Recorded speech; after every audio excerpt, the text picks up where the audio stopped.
নাকি অনেক অভিযোগ ঢাকা বিশ্ববিদ্যালয়ে। আমি বারবার বলছি ঢাকা বিশ্ববিদ্যালয়ের ছাত্র শিবিরের ব্যাপারে স্পেসিফিক অভিযোগ কি বলেন।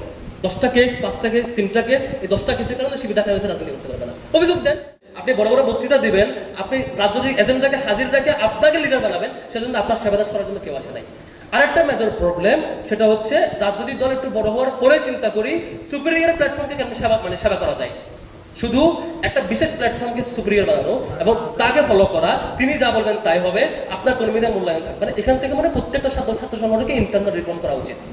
না, এটা হবে না। আমার কর্মীরা যারা আসবে তারা এম্পাওয়ার্ড ফিল করবে, তারা যা বলবে তাই হবে, তারা নিজেরা এম্পাওয়ার্ড ফিল করবে। তারা আমার পিছনে ঘুরবে বা আমি তাকে নিয়ে ঘুরবো, আমি নিজে নেতা হওয়ার জন্য এই প্র্যাকটিস থাকবে না, বরং তারা আমাকে কারেকশন দেবে। আমরা ছাত্র শিবিরে একটা প্র্যাকটিস করি, প্রত্যেকটা প্রোগ্রামের পরে দাঁড়ায় বলি, ভাই আমার বিরুদ্ধে আজকে আপনাদের আমার ব্যাপারে কোনো কনসার্ন আছে কিনা। এটা আমাদের টার্ম হচ্ছে ইহতেসাব, বাংলায় বলে পর্যালোচনা, যে বলি যে আমাদের ব্যাপারে কোনো পর্যালোচনা আছে কিনা। বলে সভাপতি নিজে দাঁড়ায়, প্রোগ্রাম শেষে দাঁড়ায় বলে কোনো পর্যালোচনা আছে কিনা। সে নোট নাই, সভাপতির বিরুদ্ধে আজকে উপস্থিত কর্মীরা 20টা অভিযোগ নোটিয়ারে সংশোধন করার চেষ্টা করে।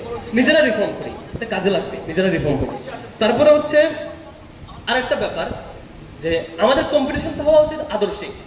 ডেমোক্রেটিক পরিবেশে সব সংগঠন একমত হবে এটা আশা করা উচিত না। ডেমোক্রেটিক পরিবেশে প্রত্যেকটা সংগঠনের আলাদা আলাদা মতামত থাকবে, এটাই সৌন্দর্য। সেজন্য এক এক সংগঠনের সাথে আরেক সংগঠনের দ্বিমত থাকবে, এটা হবে খুবই গঠনমূলক। ট্যাগিং ফ্রেমিংটা, আয়সা মব ক্রিয়েট করে তাকে থামাই দেওয়া না, আয়সা তাকে এটা করতে পারবে না, প্রোগ্রাম ক্যান্সেল করতে হবে, ওটা তার রাইট নাই, ওখানে ঢুকতে পারবে না, আমরা কয়জন একমত হইলাম, চুক্তি হইলাম, সে রাজনীতি করতে পারবে না। এই জিনিসটা সুন্দর স্ট্র্যাটেজি না। আপনি সিস্টেমেটিক অ্যাপ্রোচে যান, আপনি সিস্টেমেটিক অ্যাপ্রোচে থামান। আপনি তার বিরুদ্ধে, যেমন ছাত্র শিবিরের বিরুদ্ধে নাকি অনেক অভিযোগ ঢাকা বিশ্ববিদ্যালয়ে। আমি বারবার বলছি ঢাকা বিশ্ববিদ্যালয়ের ছাত্র শিবিরের ব্যাপারে স্পেসিফিক অভিযোগ কি বলেন। 10টা কেস, 5টা কেস, 3টা কেস, এই 10টা কেসের কারণে শিবির ঢাকা বিশ্ববিদ্যালয়ে রাজনীতি করতে পারবে না। অভিযোগ দেন, আমি ডিল করি, লিগালি ডিল করি, ফর্মালি ডিল করি, সেটা করবেন না। আপনার খালি হচ্ছে মানে শুধু এজেন্ডা হাজির করবেন। তো আজকে একজন লিডার বলতেছিল যে ছাত্র শিবির নাকি ডাকসুতে কখনো অংশগ্রহণ করে নাই, মিডিয়াতে বলে ফেলতেছে একটা নির্দিষ্ট সংগঠনের লিডার। আমি ওনাকে বলতে ইচ্ছে করছিল যে 1977-এ ছাত্র শিবির গঠিত হওয়ার পর থেকে 77, পরবর্তী 79 বা 80, 82 বা 90, যে কয়টা ডাকসু হয়েছে প্রত্যেকটা ছাত্র শিবিরের প্যানেল ছিল। কিন্তু তিনি হঠাৎ করে একটা মিথ্যা হাজির করলেন মিডিয়ার সামনে। এভাবে মিথ্যা ফ্রেমগুলো থেকে সরে আসতে হবে।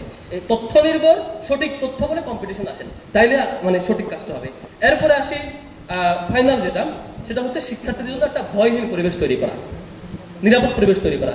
আপনি খালি আরেকজনকে ট্যাগিং দেন যে অমুক দল এটা করে কেন, কিন্তু আপনি যে আরেকজনকে ভয়ের পরিবেশ তৈরি করেন, যে সে শিবির করে কেন, সে বাম করে কেন, সে ছাত্রদল করে কেন, তাকে উল্টা ট্যাগ দেন, তাকে কর্নার করার চেষ্টা করেন।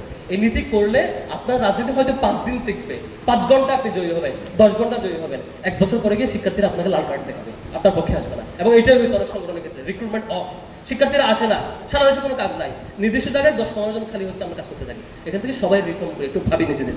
তারপর সর্বশেষ কয়েকটা